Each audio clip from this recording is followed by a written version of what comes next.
And do you have any advice for people wanting to get from comics to animation? 'Cause I I've would seen it a bit lately. It's very interesting.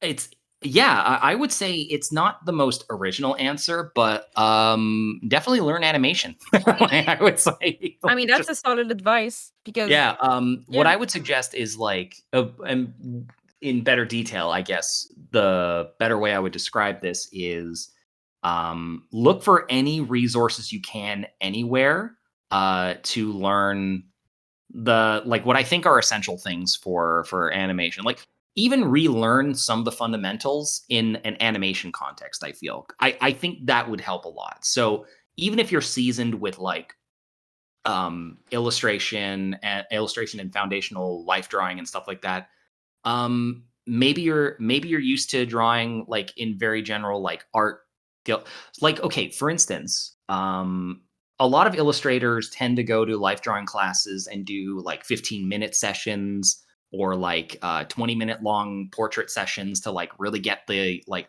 every little shading and value detail down. One thing I would recommend is learn life drawing from a gestural angle. That would definitely help with like getting looser, more dynamic forms of poses for animation, I feel. Gestural drawing really helped me at least when it came to like just getting the basic forms and shapes down. And a lot of times what I learned is that when you learn things from a very how do I word this? Uh More of when a you learn static way?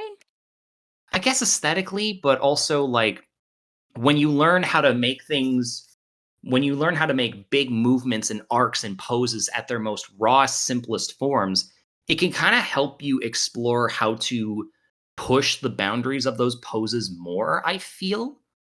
Like for example, obviously with animation you learn about things like lines of action, for example. You learn about this and then you learn how to like draw like your characters like in following that line of action, right? Mhm. So you do like this thing.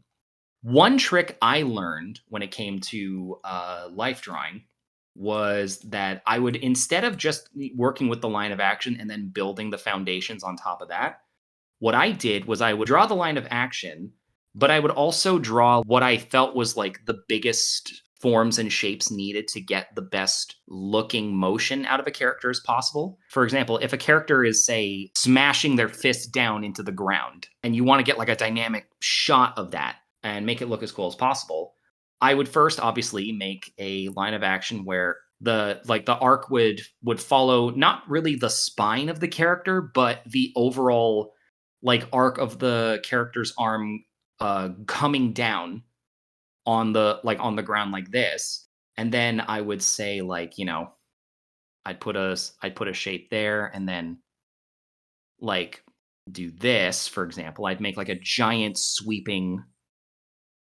let me simplify this actually. You know what else you could make? Yeah.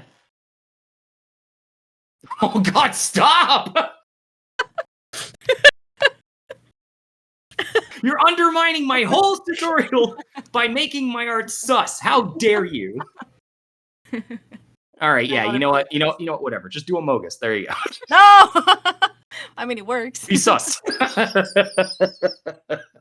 I think that's the ultimate lesson. Make everything look a Mogus, and then you're good to go. I don't apologize. No, it's fine. Don't apologize. Uh, so So I would draw, for instance, like this big sweeping like rainbow arc, for example, and that to me would represent like the end of the fist there, and from the foreshortened angle in the distance, and this big rainbow arc here on this part of my drawing here would be the foreground fist close up essentially, and then what I would do is build upon this afterwards by say like drawing the fist like that, and then, draw the character like this, and then It have the gives me character. so much Scott Pilgrim vibes. Oh yeah, 100%. I like to do. Scott Pilgrim was a big inspiration back in the day. Right, me too. It's so I love the way he simplifies and draws every shapes and stuff. It's super interesting. Yeah. So then we have like the foot there and whatever. Okay. Very dynamic. And you can add Yeah, there you go. speed lines, Yeah, and then you have like the character's fist coming down like this, bam, like that, and and then then you have boom. Squidwards. Yeah, and then you then you have SpongeBob. There you go. I love it. Stop punching me, SpongeBob. All right. So that's what I would learn is like relearning gestural drawing and foundational shapes to get like the most effective forms as possible. Would Um, help in both comics and animation. If you make a it can dynamic help comic, both that in is. comics and animation. Yes, absolutely.